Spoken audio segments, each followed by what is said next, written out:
Em 485 a.C., quando conquistada pelos babilônios, Israel era uma terra árida, onde os poucos camponeses que a habitavam davam duro para sobreviver. Esta era a terra que Deus havia prometido para Abraão, Isaque e Jacó, e aos seus descendentes para sempre. Toda a terra que você está vendo, darei a você, Abraão, e a sua descendência para sempre. A terra não poderá ser vendida definitivamente, porque ela é minha. O povo que orgulhosamente habitava a terra prometida foi dizimado, espalhado e levado à Babilônia, onde passou 70 anos, conforme predito por Jeremias. Toda esta terra se tornará uma ruína desolada, e vocês estarão sujeitos ao rei da Babilônia durante 70 anos. Muitos judeus haviam voltado a Jerusalém para reerguer o templo, mas o resto da cidade estava em ruínas, suas paredes derrubadas e portões queimados. Em meio à desolação, Deus inspirou o profeta Zacarias a proferir uma das profecias mais notáveis já registradas. Ela predizia o período bíblico conhecido como os últimos dias. Farei de Jerusalém uma taça que embriague todos os povos ao seu redor. Farei de Jerusalém uma pedra pesada para todas as nações. O cumprimento dessa profecia, após o admirável renascimento de Israel em 1948, é constatado pelo mundo todo. Exatamente como previsto na Bíblia, ao invés de Nova York, Berlim ou Moscou, a pequenina Jerusalém é o fardo maior dos países do mundo. O peso que ela tem é tal que o Conselho de Segurança das Nações Unidas dedicou quase 1/3 das suas deliberações a Israel, que representa apenas 1/1000 da população mundial.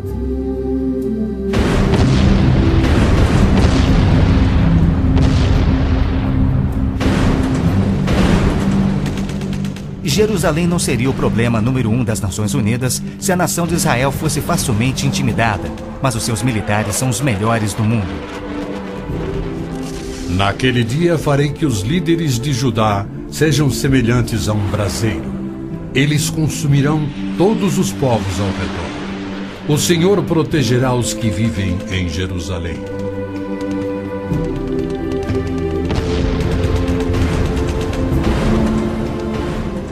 E exatamente como previsto, Israel tem devorado quem o ataca, vencendo todas as guerras, apesar de enormes desvantagens.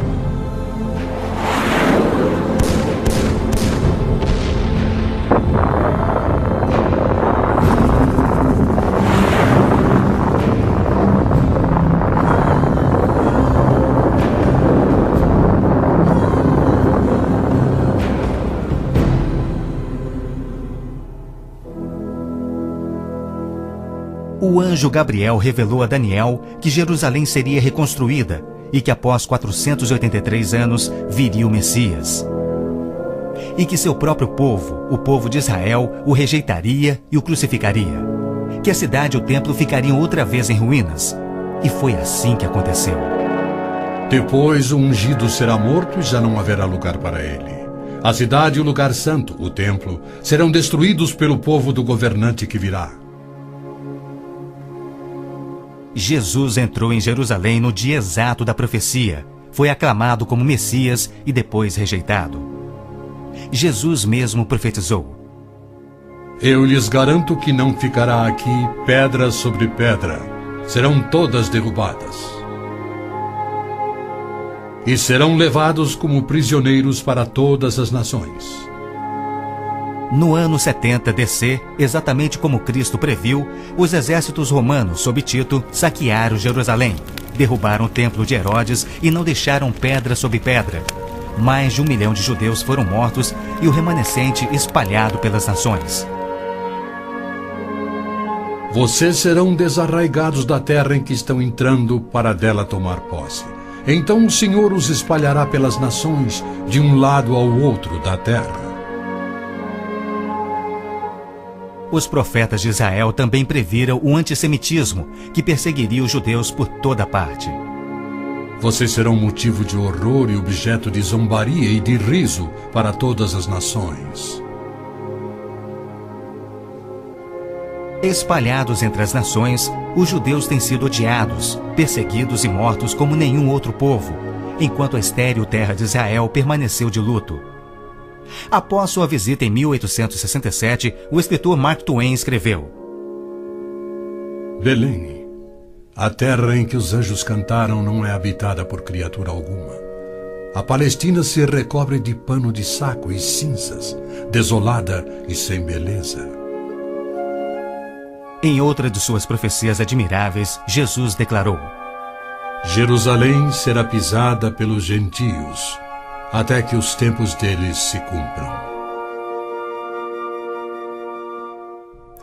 Jerusalém foi disputada por todos os grandes povos da história. Babilônios a dominaram, depois os medo-persas. Alexandre o Grande tomou a Palestina para os gregos em cerca de 300 a.C. Depois foram os egípcios, seguidos pelos assírios e então os romanos.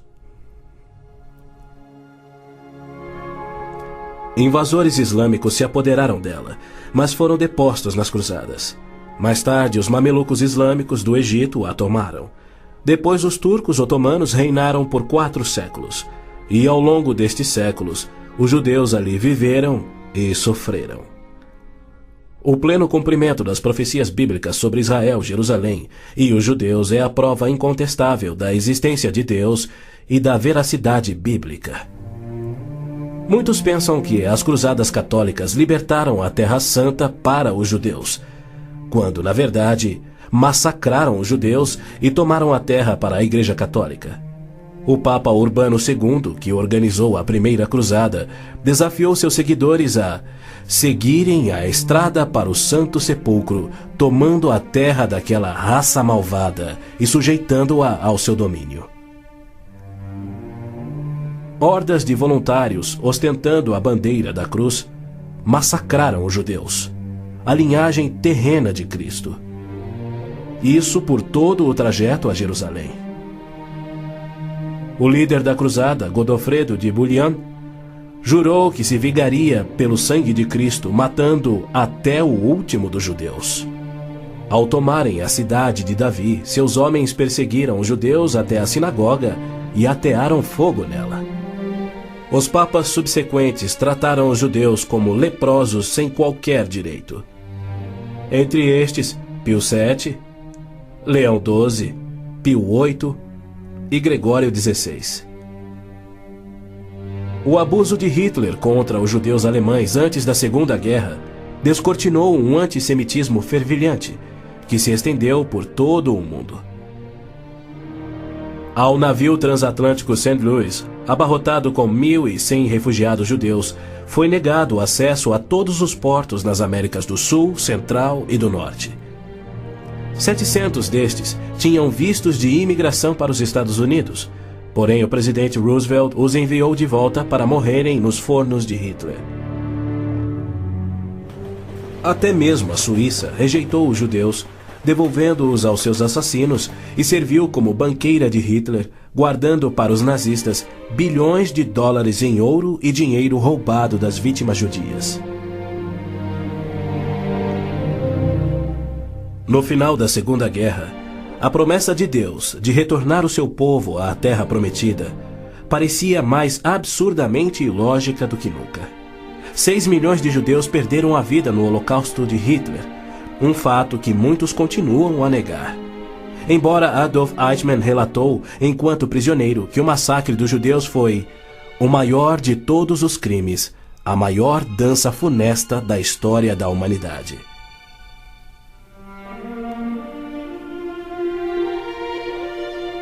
E o mais incrível é que, após a guerra, centenas dos esqueléticos sobreviventes, libertados dos campos de extermínio, foram mortos em toda a Europa. Porém, Deus não esquecera das suas promessas. De 1945 a 1948, apesar de um cruel bloqueio naval inglês, 10 navios antigos contrabandearam 70.000 sobreviventes do Holocausto para dentro da Terra Prometida. Nas palavras de um dos sobreviventes, os velhos navios e a frota britânica eram ameaças menores que a vida na Europa. Pela primeira vez em anos tínhamos um propósito: a criação de um Estado judeu. Milhões de judeus têm voltado a Israel oriundos de mais de 100 países. A existência de Israel hoje, na Terra Prometida, é incontestavelmente uma obra de Deus. Vejam, eu os trarei da terra do norte e os reunirei dos confins da terra.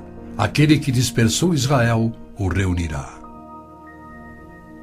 Em novembro de 1947, as Nações Unidas adotaram a sua Resolução 181. Ela dividia a Palestina, dando 18% aos judeus e 82% aos árabes. E tornou Jerusalém uma cidade internacional que, conforme o Vaticano também insistiu, nunca poderia ter domínio judeu. O mundo árabe rejeitou esta resolução e exigiu toda a Palestina.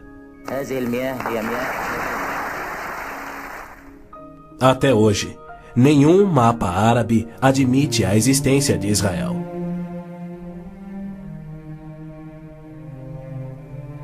Em 14 de maio de 1948, Israel declarou sua independência.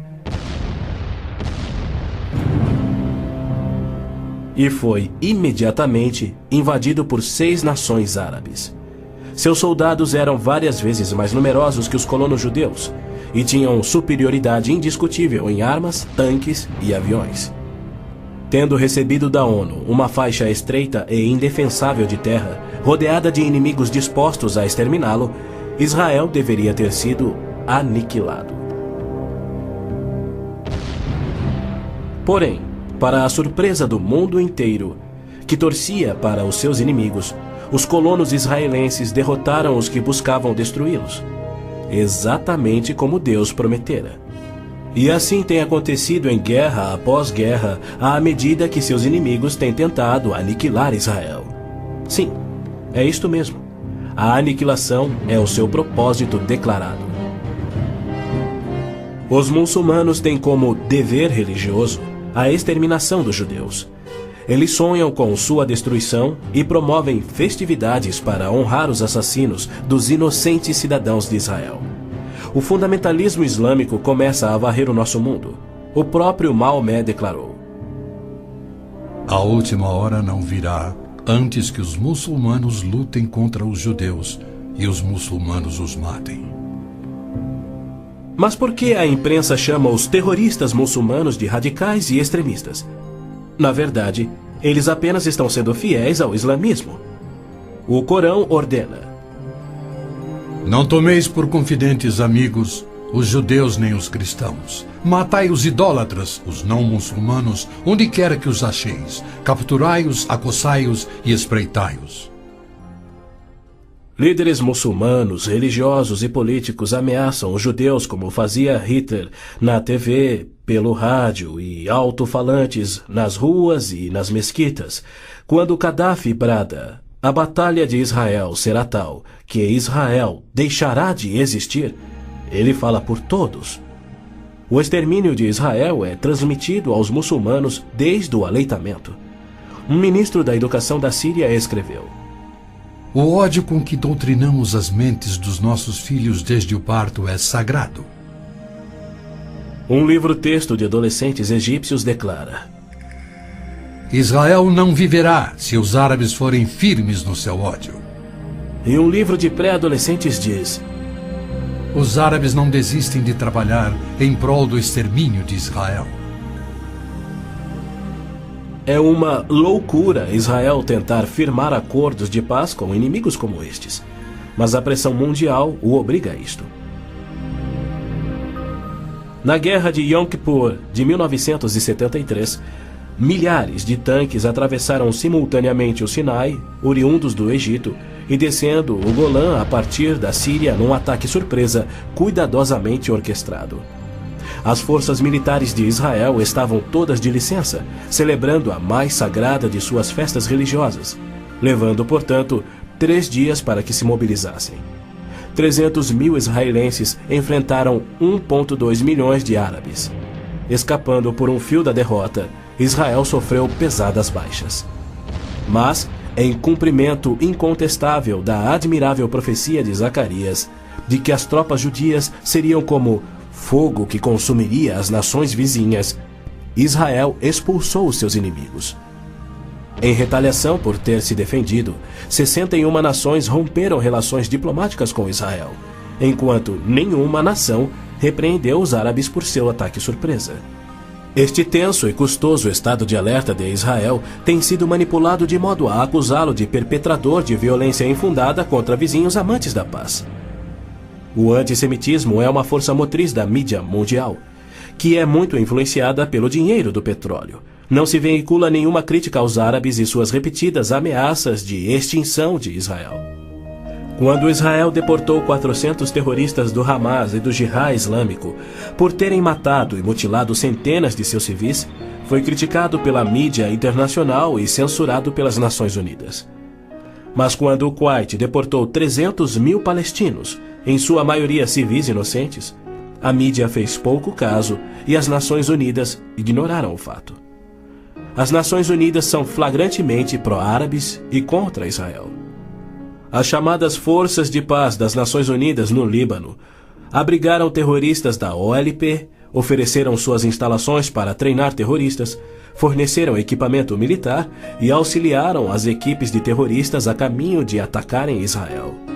Quando Israel se viu pressionado a ponto de invadir o sul do Líbano para expulsar a OLP, descobriu na área das Nações Unidas estoques suficientes de armamentos para sustentarem uma invasão de 1 milhão de homens. E a maioria, incrivelmente, era avançada demais para ser operada pela OLP e era obviamente destinada a uma invasão soviética. A ONU já condenou Israel mais de 370 vezes por ter se defendido, porém nunca condenou os terroristas ou os seus agressores. 2 anos após a Olimpíada de Munique, em que a OLP assassinou 11 atletas israelenses, Arafat, o seu líder, foi convidado para falar na Assembleia Geral da ONU. E foi recebido como herói, embora clamasse pela extinção de Israel. O então secretário-geral da ONU, Boutros Ghali, declarou: Os judeus devem abrir mão de sua condição de nação e do Estado de Israel para serem assimilados como uma comunidade do mundo árabe. O Domo da Rocha, no cume do Monte Moriá, está situado no coração de Jerusalém. Esta edificação de 141 mil metros quadrados inspira paixões tão explosivas que pode ser o estopim da Terceira Guerra Mundial a qualquer instante. Foi ali que Abraão obedientemente construiu um altar e colocou sobre ele o seu filho Isaque, disposto a oferecê-lo como sacrifício a Deus. Mas Deus o impediu e proveu um carneiro para substituir a Isaque. 900 anos mais tarde, há cerca de 3.000 anos, o rei Davi comprou aquele terreno santo de Araúna, o Jebuseu, para poder edificar ali um altar a seu Deus. E foi ali que Salomão construiu o primeiro templo. Do templo judeu, destruído por 2 vezes, não resta nada. Em seu lugar se ergue o Domo da Rocha, um imenso monumento ao deus islâmico da lua, o antissemita Alá.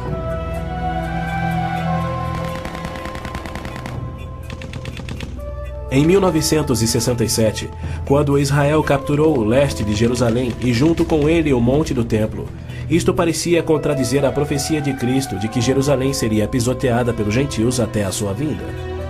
Mas, incrivelmente, Israel imediatamente devolveu o Monte do Templo aos cuidados do rei Hussein da Jordânia. Este, por sua vez, o confiou a Yasser Arafat e a sua OLP em 1994. Assim, o coração de Jerusalém está nas mãos de gentios e as nações dos gentios de todo o mundo exigem o controle. Uma das principais tensões no Oriente Médio, hoje em dia, é a questão do chamado povo palestino. A Organização de Libertação da Palestina, a OLP, liderada por Yasser Arafat desde 1969, alega representar os palestinos. A OLP declara: Nosso conflito com o inimigo sionista não surge em função da demarcação de suas fronteiras, mas sim da própria existência de Israel. A OLP, como todos devem saber, é uma organização islâmica de terrorismo. Ela treinou as gangues de assassinos de Idi Amin, que mataram 300 mil cristãos negros em Uganda. Na verdade, a maioria das organizações terroristas em todo o mundo foram treinadas pela OLP. Arafat cometeu seu primeiro assassinato aos 20 anos. Sob sua liderança, a OLP se tornou a maior, a mais rica, a mais violenta e a mais sangrenta das organizações terroristas já conhecidas. Em 1970, a OLP tinha 55 bases na Jordânia, e seu terrorismo contínuo contra os civis jordanianos era tão maligno que o rei Hussein a atacou com suas tropas de beduínos e, após semanas de sangrentas batalhas, expulsou a OLP para o Líbano. Ali, a OLP aniquilou as cidades cristãs de Damour, Beit Malá, Tal Abbas e outras. A mídia fez vistas grossas ao seu reinado de terror no Líbano. A imprensa internacional foi ameaçada e se manteve em silêncio. Os que ousaram divulgar a verdade tiveram mortes brutais. Larry Buckman e Sean Turan, da TV ABC, Mark Trion, da rádio belga Livre, Robert Pfeffer, da revista Der Spiegel, e outros. Cerca de 300 mil civis libaneses foram mortos e mais de 100 mil das jovens sobreviventes foram engravidadas por estupros da OLP antes que Israel a expulsasse. Porém, novamente, Israel foi censurado. Ladies and gentlemen, Mr. Arafat, Chairman of the Executive Council of the Palestine Liberation Organization, His Excellency Yitzhak Rabin, Prime Minister of Israel, the President of the United States. Quaisquer tratados de paz com a OLP têm como propósito único enganar Israel. O modelo que os muçulmanos seguem hoje foi dado por Maomé. Em 628, ele firmou um tratado de paz de 10 anos com sua tribo Quraysh, em Meca. 2 anos mais tarde, ele atacou Meca, matando os homens e escravizando as mulheres e crianças. Arafat declarou publicamente: Em nome de Alá, eu não considero o acordo de paz entre a OLP e Israel mais do que o acordo assinado entre nosso profeta Maomé e a tribo Quraysh. A paz para nós implica na destruição de Israel. O primeiro passo é fingir a paz para ganhar territórios dentro de Israel, de onde possa lançar sua destruição final. Por incrível que pareça, Arafat e seus assassinos da OLP têm sido eximidos e celebrizados pela mídia mundial. Este criminoso, impiedoso e sadista recebeu um prêmio Nobel da Paz e é honrado como campeão da justiça em prol do oprimido povo palestino. Palestinos? Nunca houve palestino, seja povo, nação, língua, cultura, religião ou economia. As alegações de serem descendentes de um povo palestino que supostamente habitou uma terra chamada Palestina por milhares de anos não passa de uma mentira intencional. A terra era chamada Canaã e era habitada por cananeus. E o que fora Canaã tornou-se a terra de Israel quando Deus a entregou ao seu povo. Porém, uma história revisada que oculta a verdade é promovida nas melhores enciclopédias e livros, incluindo publicações cristãs. Aqueles que hoje se denominam palestinos são árabes, por berço, língua, religião islâmica e cultura. A origem do termo Palestina provém dos filisteus, os arqui-inimigos do antigo Israel. Em 130 d.C., os romanos reconstruíram Jerusalém como uma cidade pagã, tendo um templo de Júpiter no lugar do templo judeu. Provocados à rebelião, 500.000 de judeus foram mortos e milhares escravizados. Os romanos, irados, renomearam a terra de Israel, batizando-a de Síria-Palestina. Assim surgiu o termo palestino. Dali em diante, os judeus que ali viviam foram chamados de palestinos. Na Segunda Guerra, o exército britânico tinha uma brigada palestina composta por voluntários judeus. A Orquestra Sinfônica da Palestina era de judeus, assim como o Palestine Post era um jornal de judeus. Em 1948, árabes fugidos de Israel começaram a alegar que eles eram os verdadeiros palestinos e que a terra de Israel sempre lhes pertencera. E a mídia mundial promove essa mentira. Mas a verdade é que em 1948 os árabes ocupavam meros 3% da Palestina. enquanto que a posse de Israel data de 4.000 anos de quando Abraão adquiriu a caverna Macpela em Hebrom. Ali Abraão sepultou sua esposa Sara, e ali estão enterrados Abraão, Isaque, Rebeca, Jacó e Lia. Em Hebrom, Davi foi coroado rei. É um lugar sagrado para os judeus e não tem nada a ver com os árabes ou com o Islã. E ainda assim os muçulmanos ignoram a presença contínua dos judeus por 3.000 anos e dizem que Hebrom é sua. Construíram uma mesquita e estão determinados a expulsar todos os residentes judeus. Há meio século, o mundo convive com o problema de centenas de milhares dos autodenominados refugiados palestinos da guerra pela independência em 1948. Em mais uma mentira típica, a mídia internacional acusa os judeus de impiedosamente desalojarem a população nativa. Mas, na verdade, foi o alto comando árabe que os instruiu por rádio a deixar rapidamente a Palestina enquanto eles massacrariam os judeus. Uns 350.000 fugiram. Muitos ficaram.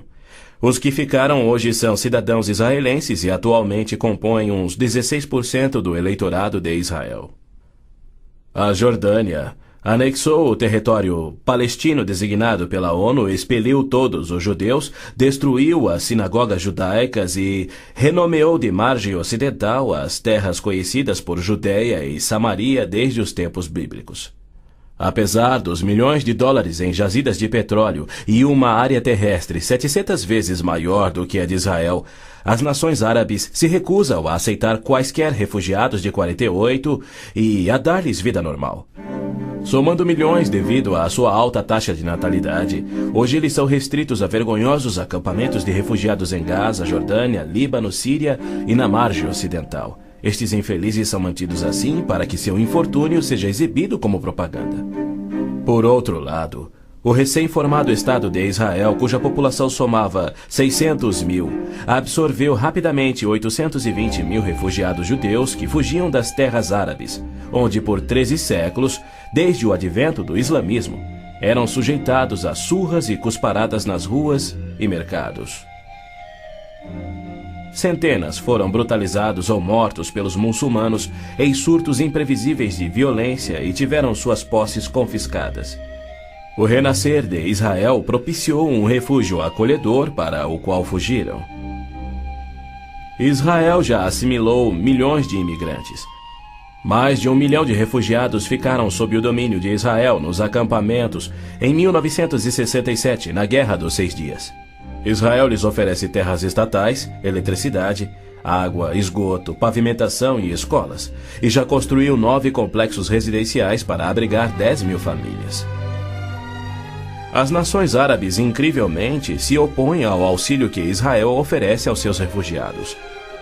Ainda mais incrível é que as Nações Unidas adotam anualmente as seguintes surpreendentes resoluções. A Assembleia Geral exige que Israel desista da reintegração dos palestinos na faixa de Gaza.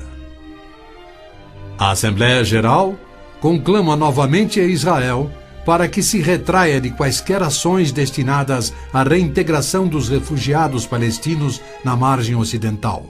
Se formos analisar a história, Jerusalém sempre foi a capital de Israel e seus reis. Hoje em dia, cedia ao seu parlamento. Porém, embaixadas estrangeiras se situam em outros pontos. Segundo o ministro das Relações Exteriores do Vaticano, em visita a Israel em 98, a presença de Israel no lado oriental de Jerusalém constituía uma ocupação ilegal. Em março de 1999, Israel foi advertido que a União Europeia não reconhecia a sua soberania sobre Jerusalém. Numa bula papal do Jubileu de 2000, o Papa João Paulo II rejeitou novamente a soberania israelense sobre Jerusalém. Em fevereiro de 2000, o Vaticano assinou um acordo com a OLP, no qual se pedia garantias internacionais de que Jerusalém fosse mantida sob controle internacional. Os maiores inimigos de Israel são o Islã e o catolicismo romano. João Paulo II tem calorosamente recebido o fascínora Yasser Arafat diversas vezes, até mesmo quando estava no auge de sua carreira como um dos assassinos e criminosos mais notórios do mundo. É claro que João Paulo II tem piamente condenado o antissemitismo, como lhe cabe fazer. Porém, ele se limita a se desculpar por atos cometidos por filhos e filhas da Igreja. E ele nunca, jamais, admitiu que os judeus e evangélicos martirizados na Inquisição o foram por política oficial da Igreja e seus papas. Roma insiste até em nossos dias que os católicos e não os judeus são o povo escolhido por Deus. Por exemplo, em 1928, um decreto do Vaticano se referia aos judeus como povo anteriormente escolhido por Deus. Em 1965, o Segundo Concílio do Vaticano declarou: a Igreja constitui o novo povo de Deus.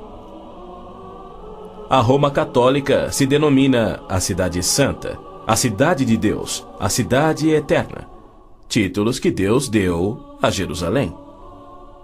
O interessante é que, ao invés de repreender Arafat por sua paixão por aniquilar Israel e suas crenças islâmicas anticristãs, o Papa aceitou seu convite para estar com ele em Jerusalém, celebrando a quem chamou de o nosso Jesus Cristo, entre aspas. Nosso Jesus Cristo? Segundo Arafat, Jesus foi um palestino que lutava contra Israel por sua liberdade, e o Papa apenas sorriu e o abençoou.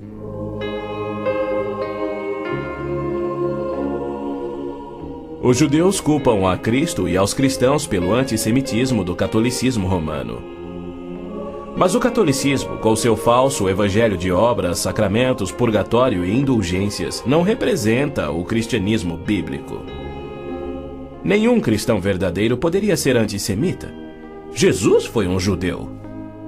Inclusive, a Igreja Católica matou muito mais evangélicos do que judeus. O Papa Inocêncio III massacrou por completo a cidade de Béziers, na França. Morreram cerca de 60 mil cristãos albigenses. E, segundo o Papa, foi o auge do seu papado. Os exércitos dos papas levaram um século para exterminar os albigenses, e o mesmo destino foi imposto aos valdenses, huguenotes, husitas e outros. No massacre de São Bartolomeu foram chacinados 70 mil huguenotes, mais 200 mil foram mortos depois e 500 mil fugiram da França para salvar a vida. E como estes, há muitos outros exemplos. Hitler não assassinaria os 6 milhões de judeus se os séculos do antissemitismo romano não tivessem preparado o caminho. Em 26 de abril de 1933, Hitler relembrou aos representantes do Vaticano, Bispo Burning e Monsenhor Steinmann, que por 15 séculos Roma considerara os judeus parasitas a serem exterminados, e que ele lhes oferecia uma solução final para o problema dos judeus. Antes de se tornar o Papa Pio XII, o cardeal Eugênio Pacelli, núncio papal da Alemanha, entregou dinheiro do Vaticano a Hitler para formar o partido nazista. Ao se tornar Papa, Pacelli enviou uma mensagem de apoio ao Führer. Ao ilustre Herr Adolf Hitler, Führer e chanceler do Reich alemão. É com grande prazer que recordamos os muitos anos passados na Alemanha como núncio apostólico, ocasião em que fizemos de tudo para estabelecer relações harmoniosas entre a Igreja e o Estado. Agora, suplicamos ainda mais fervorosamente para alcançarmos este alvo. Era 1939 e os abusos de Hitler, bem como suas intenções para os judeus, já eram conhecidos em todo o mundo.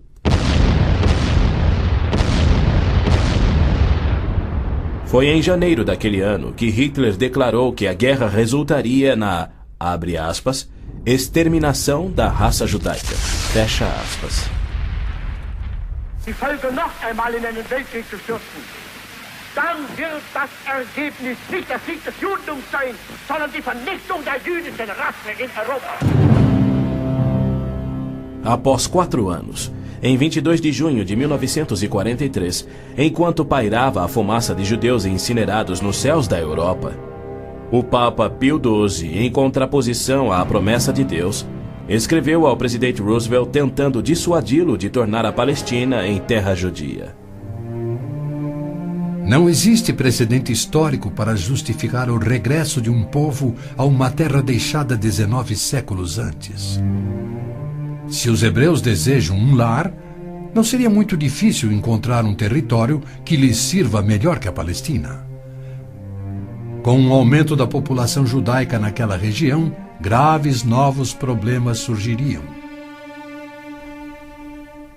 Sem precedente histórico, Deus o havia prometido. Pio XII nunca condenou o Holocausto em público. Tampouco buscou dissuadir Hitler do seu intento de aniquilar os judeus. Porém, ele se manifestou, de forma bem enfática, contra o regresso dos judeus à terra de Israel, que Deus lhes dera como herança eterna. Do mesmo modo, Pio X declarou em 1904: Não podemos reconhecer os judeus como povo. Em 1919, o cardeal Pietro Gasparri, secretário de Estado do Vaticano, escreveu: O perigo que mais nos amedronta é o da criação de um Estado judaico na Palestina. E quanto ao Islã, esta religião de violência tem sempre forçado conversões pela espada. Após a morte de Maomé, a maioria dos árabes abandonou o Islã, dando origem às famosas Guerras da Apostasia. Abu Bakr, o primeiro califa a suceder Maomé, matou dezenas de milhares de ex-muçulmanos buscando reimplantar o Islã. Até o início do século VIII, os ferozes guerreiros do Islã haviam tomado a maioria do Oriente Médio, muito da África e haviam quase conquistado a Europa. A violenta natureza do Islã é vista ainda hoje em multidões bradando "Allah é grande" e infligindo terror e morte sobre os não-muçulmanos. O Islã está por trás da maior parte do terrorismo no mundo. Hoje em dia, multidões muçulmanas periodicamente massacram milhares de cristãos, queimando e saqueando as suas terras.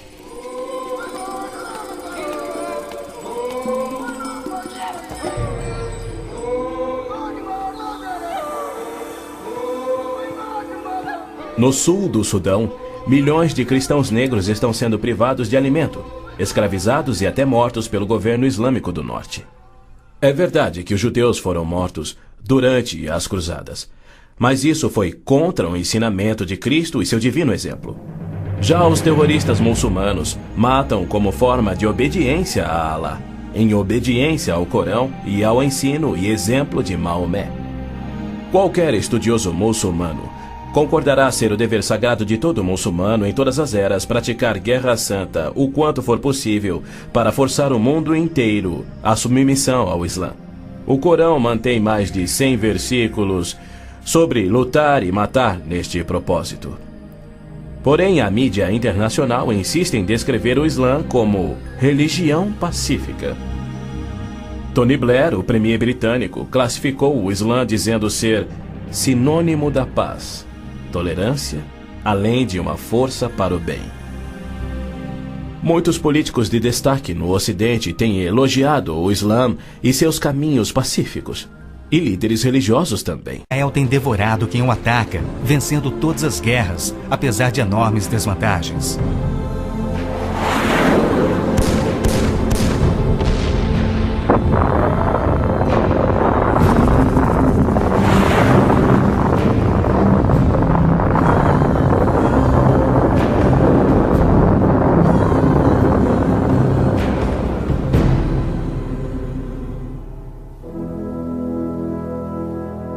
O anjo Gabriel revelou a Daniel que Jerusalém seria reconstruída e que após 483 anos viria o Messias. E que seu próprio povo, o povo de Israel, o rejeitaria e o crucificaria. Que a cidade e o templo ficariam outra vez em ruínas. E foi assim que aconteceu. Depois o ungido será morto e já não haverá lugar para ele. A cidade e o lugar santo, o templo, serão destruídos pelo povo do governante que virá. Jesus entrou em Jerusalém no dia exato da profecia. Foi aclamado como Messias e depois rejeitado. Jesus mesmo profetizou: Eu lhes garanto que não ficará aqui pedra sobre pedra, serão todas derrubadas. E serão levados como prisioneiros para todas as nações. No ano 70 DC, exatamente como Cristo previu, os exércitos romanos sob Tito saquearam Jerusalém, derrubaram o templo de Herodes e não deixaram pedra sobre pedra. Mais de 1 milhão de judeus foram mortos e o remanescente espalhado pelas nações. Vocês serão desarraigados da terra em que estão entrando para dela tomar posse.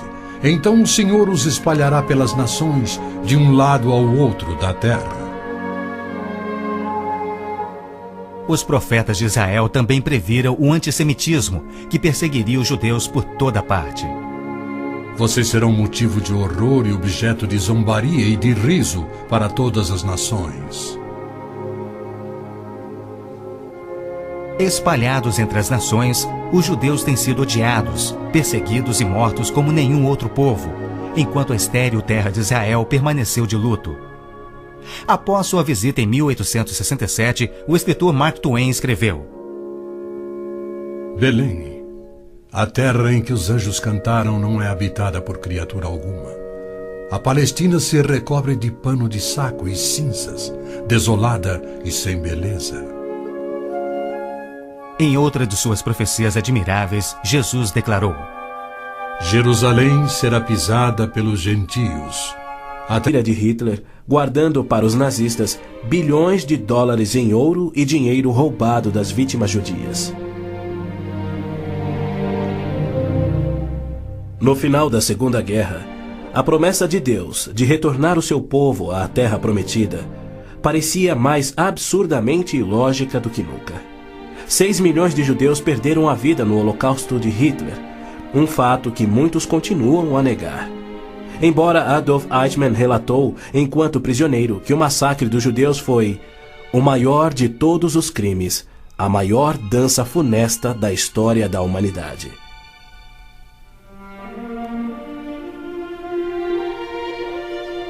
E o mais incrível é que, após a guerra, centenas dos esqueléticos sobreviventes, libertados dos campos de extermínio, foram mortos em toda a Europa. Porém, Deus não esquecera das suas promessas. De 1945 a 1948, apesar de um cruel bloqueio naval inglês, 10 navios antigos contrabandearam 70 mil sobreviventes do Holocausto para dentro da Terra Prometida. Nas palavras de um dos sobreviventes: os velhos navios e a frota britânica eram ameaças menores que a vida na Europa. Pela primeira vez em anos tínhamos um propósito: a criação de um Estado judeu. Milhões de judeus têm voltado a Israel, oriundos de mais de 100 países. A existência de Israel hoje, na Terra Prometida, é incontestavelmente uma obra de Deus. Vejam, eu os trarei da terra do norte e os reunirei dos confins da terra. Aquele que dispersou Israel o reunirá.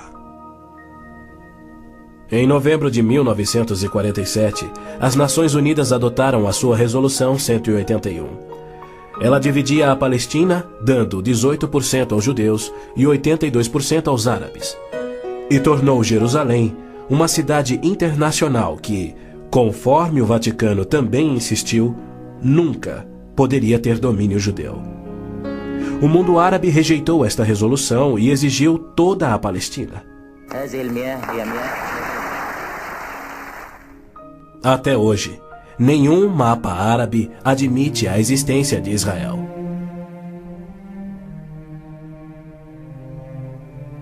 Em 14 de maio de 1948, Israel declarou sua independência. E foi imediatamente invadido por 6 nações árabes. Seus soldados eram várias vezes mais numerosos que os colonos judeus e tinham superioridade indiscutível em armas, tanques e aviões. Tendo recebido da ONU uma faixa estreita e indefensável de terra, rodeada de inimigos dispostos a exterminá-lo, Israel deveria ter sido aniquilado. Porém, para a surpresa do mundo inteiro, que torcia para os seus inimigos, os colonos israelenses derrotaram os que buscavam destruí-los, exatamente como Deus prometera. E assim tem acontecido em guerra após guerra, à medida que seus inimigos têm tentado aniquilar Israel. Sim, é isto mesmo. A aniquilação é o seu propósito declarado. Os muçulmanos têm como dever religioso a exterminação dos judeus. Eles sonham com sua destruição e promovem festividades para honrar os assassinos dos inocentes cidadãos de Israel. O fundamentalismo islâmico começa a varrer o nosso mundo. O próprio Maomé declarou: A última hora não virá antes que os muçulmanos lutem contra os judeus e os muçulmanos os matem. Mas por que a imprensa chama os terroristas muçulmanos de radicais e extremistas? Na verdade, eles apenas estão sendo fiéis ao islamismo. O Corão ordena: Não tomeis por confidentes amigos os judeus nem os cristãos. Matai os idólatras, os não muçulmanos, onde quer que os acheis. Capturai-os, acossai-os e espreitai-os. Líderes muçulmanos, religiosos e políticos ameaçam os judeus como fazia Hitler na TV, pelo rádio e alto-falantes nas ruas e nas mesquitas. Quando Gaddafi brada: a batalha de Israel será tal que Israel deixará de existir, ele fala por todos. O extermínio de Israel é transmitido aos muçulmanos desde o aleitamento. Um ministro da educação da Síria escreveu: O ódio com que doutrinamos as mentes dos nossos filhos desde o parto é sagrado. Um livro-texto de adolescentes egípcios declara: Israel não viverá se os árabes forem firmes no seu ódio. E um livro de pré-adolescentes diz: Os árabes não desistem de trabalhar em prol do extermínio de Israel. É uma loucura Israel tentar firmar acordos de paz com inimigos como estes. Mas a pressão mundial o obriga a isto. É que os tempos deles se cumpram. Jerusalém foi disputada por todos os grandes povos da história. Babilônios a dominaram, depois os medo-persas. Alexandre o Grande tomou a Palestina para os gregos em cerca de 300 a.C. Depois foram os egípcios, seguidos pelos assírios e então os romanos. Invasores islâmicos se apoderaram dela, mas foram depostos nas cruzadas. Mais tarde, os mamelucos islâmicos do Egito a tomaram. Depois, os turcos otomanos reinaram por 4 séculos. E ao longo destes séculos, os judeus ali viveram e sofreram. O pleno cumprimento das profecias bíblicas sobre Israel, Jerusalém e os judeus é a prova incontestável da existência de Deus e da veracidade bíblica. Muitos pensam que as cruzadas católicas libertaram a Terra Santa para os judeus, quando, na verdade, massacraram os judeus e tomaram a terra para a Igreja Católica.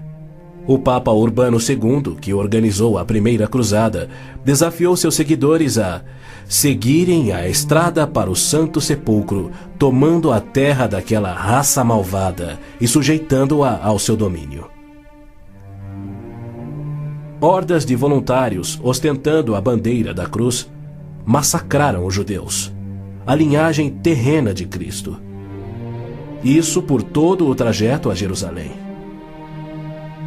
O líder da cruzada, Godofredo de Bouillon, jurou que se vingaria pelo sangue de Cristo, matando até o último dos judeus.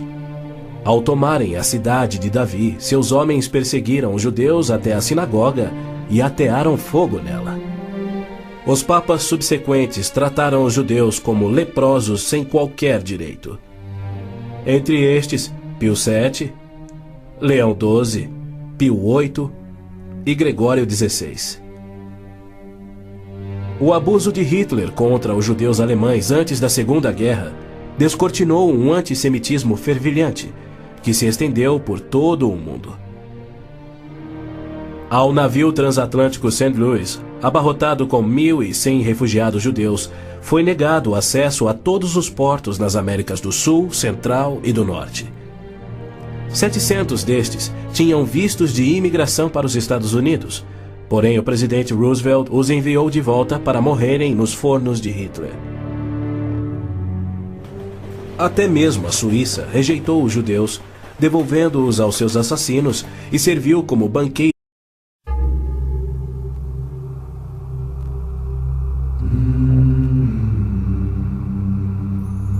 Em 485 a.C., quando conquistada pelos babilônios, Israel era uma terra árida, onde os poucos camponeses que a habitavam davam duro para sobreviver. Esta era a terra que Deus havia prometido para Abraão, Isaque e Jacó, e aos seus descendentes para sempre. Toda a terra que você está vendo, darei a você, Abraão, e a sua descendência para sempre.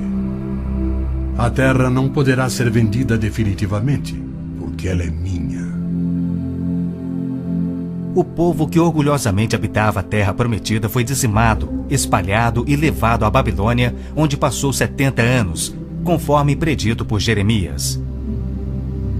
Toda esta terra se tornará uma ruína desolada, e vocês estarão sujeitos ao rei da Babilônia durante 70 anos. Muitos judeus haviam voltado a Jerusalém para reerguer o templo, mas o resto da cidade estava em ruínas, suas paredes derrubadas e portões queimados. Em meio à desolação, Deus inspirou o profeta Zacarias a proferir uma das profecias mais notáveis já registradas. Ela predizia o período bíblico conhecido como os últimos dias. Farei de Jerusalém uma taça que embriague todos os povos ao seu redor. Farei de Jerusalém uma pedra pesada para todas as nações. O cumprimento dessa profecia após o admirável renascimento de Israel em 1948 é constatado pelo mundo todo. Exatamente como previsto na Bíblia, ao invés de Nova York, Berlim ou Moscou, a pequenina Jerusalém é o fardo maior dos países do mundo. O peso que ela tem é tal que o Conselho de Segurança das Nações Unidas dedicou quase 1/3 das suas deliberações a Israel, que representa apenas 1/1000 da população mundial.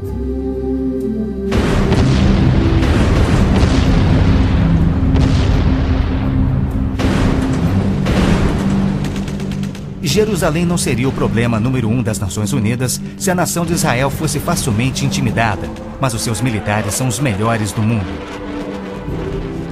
Naquele dia farei que os líderes de Judá sejam semelhantes a um braseiro. Eles consumirão todos os povos ao redor.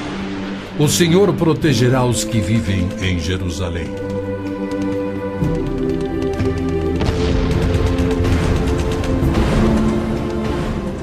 E exatamente como previsto,